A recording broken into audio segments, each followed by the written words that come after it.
Gujarat police દ્વારા તાજેતરમાં શરૂ કરવામાં આવેલી E0 FIR સેવા અંગે નીચેના વિધાનોને ધ્યાનમાં લેવાનું છે અને કયા વિધાનો સાચા છે એ નક્કી કરવાના છે સર, હે ને? તો આ system E0 FIR cyber financial છેતરપિંડીનો ભોગ બનેલા નાગરિકો સાયબર હેલ્પલાઇન નંબર 1930 પર કોલ કરીને ઘરે જ બેઠા E0 FIR નોંધાવી શકે છે। બીજું, કેન્દ્રીય ગૃહ મંત્રાલયના Indian cyber crime coordination centre સાથે સંકલન સાધીને અમલમાં મૂકવામાં આવી છે અને આ સિસ્ટમ અંતર્ગત રાજ્યની પ્રથમ E0 FIR સુરતમાં ડિજિટલ અરેસ્ટ થયેલા નાગરિકના કિસ્સામાં નોંધાઈ હતી। સાહેબ, કયો જવાબ સાચો આવશે? તો ભાઈ જવાબ આની અંતર્ગત 1 અને 2 અહીંયા સુરત નહીં અમદાવાદ આવશે। હવે જો ધ્યાનથી સમજજો આ ટોપિકને તો અહીંયા cyber financial fraud E0 FIR સેવાનો પ્રારંભ, તો નાગરિકો જો સાયબર ફ્રોડનો ભોગ બનેલા નાગરિકો પોલીસ સ્ટેશન સુધી જવું નહીં પડે, ઘરે બેઠા જ નોંધાવી શકશે અને રાજ્યની પહેલી E0 FIR થી બચી ચૂક્યું છે સાહેબ આની અંતર્ગત। તો જો ગુજરાતમાં સાયબર ફાઇનાન્શિયલ ફ્રોડ માટે E0 FIR સેવાનો પ્રારંભ થઈ ચૂક્યો છે, જેમાં સાયબર નાણાકીય છેતરપિંડીનો ભોગ બનેલા નાગરિકો પોલીસ સ્ટેશન નહીં જવાનું અને ઘરે બેઠા જ 1930 પર કોલ કરીને સીધું કરશે તો પહેલાં તો FIR નોંધાઈ જશે। આનો ઉદ્દેશ્ય છે કારણ કે ગોલ્ડન અવર, આમાં પણ ગોલ્ડન અવર આવે છે, જેમ અકસ્માત થાય અને એના અકસ્માતના 1 કલાકની અંદર જો વ્યક્તિને દર્દીને સારવાર મળી જાય તો એનો જીવ બચાવી શકાય છે। એ જ રીતે તમારી જોડે થયેલી ઓનલાઈન છેતરપિંડી, તમારા અકાઉન્ટમાંથી ગયેલા પૈસા કે એને અંતર્ગત વાત કરીએ, જો એમાં એ પહેલા કલાકમાં એટલે ફર્સ્ટ અવરની વાત કરીએ તો એમાં પણ ગોલ્ડન અવર આવે છે।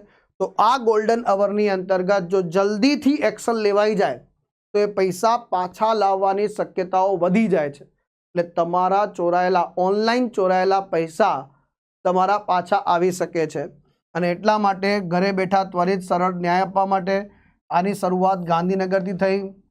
હર્ષ સંઘવીજીના હસ્તે આ ગૃહ મંત્રાલયના I4C Indian cyber crime coordination centre સાથે સીધું સંકલન મેળવે છે ભાઈ।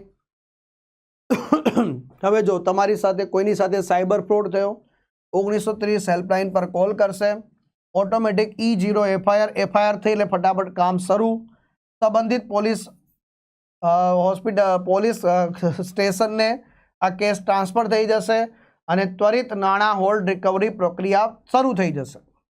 તો નાગરિક સીધો 1930 પર કોલ કરે છે ભાઈ, E0 FIR બની જાય છે, નાગરિકોએ પોલીસ સ્ટેશનના ધક્કામાંથી મુક્તિ મેળવવાની છે અને ગોલ્ડન અવરમાં જ એ કાર્યવાહી સ્ટાર્ટ થઈ જાય। તો ટિકિટ નંબરના આધારે પોલીસ સ્ટેશનમાં રૂબરૂ જવું પડતું હતું પહેલાં, હવે ભાઈ ધક્કા ખાવાનું જે છે બંધ થઈ જશે વારંવાર।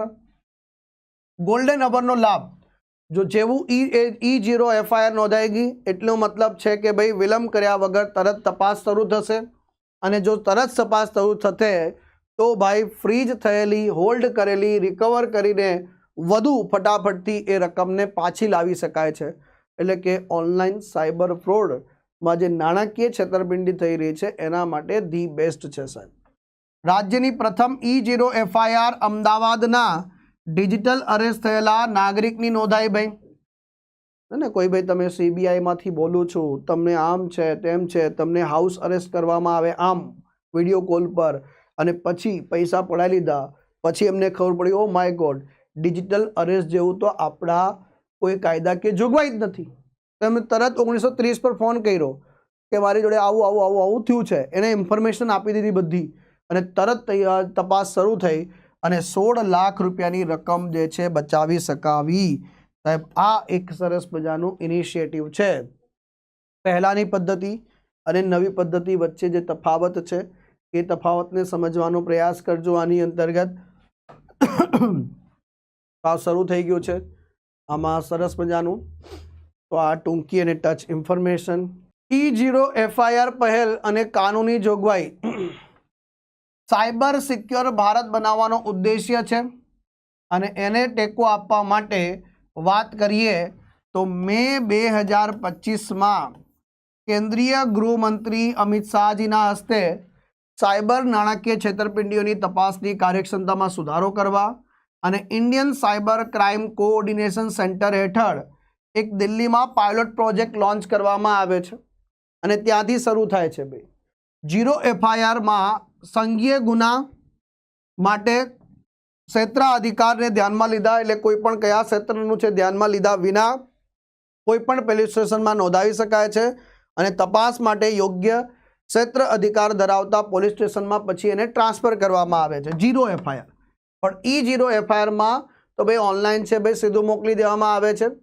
આના માટે શું કરવામાં આવ્યું છે તો સાયબર ક્રાઇમ રિપોર્ટિંગ અને તપાસ માળખામાં I4C, પછી national crime reporting portal system છે, આ બધાને ઇન્ટિગ્રેટ કરવામાં આવ્યું છે ભાઈ. અને એફઆઈઆર એ વ્યક્તિ દ્વારા નોંધવામાં આવેલા અને પોલીસ દ્વારા રેકોર્ડ કરેલા સંઘીય ગુનાનો પ્રથમ ઔપચારિક અહેવાલ છે, જેમાં પોલીસ વોરંટ વિના ધરપકડ કરી શકે છે, મેજિસ્ટ્રેટની મંજૂરી વિના તપાસ શરૂ કરી શકે છે. તો ભાઈ એફઆઈઆરનું પૂરું નામ શું થાય છે ભાઈ એ બી કહેજો ભાઈ. ફોજદારી ન્યાય પ્રક્રિયાની શરૂઆત થઈ જાય છે. આનું સંચાલન ભારતીય નાગરિક સુરક્ષા સંહિતા 2023ની કલમ 173 હેઠળ થાય છે મિત્રો. તો આને જરા ખાસ ધ્યાન રાખી લેજો ભાઈ. સરસ મજાની આ ઇન્ફોર્મેશન, આશા રાખું છું આ નાની નાની ઇન્ફોર્મેશનને મસ્તિષ્કમાં બેસાડતો હશે ભાઈ.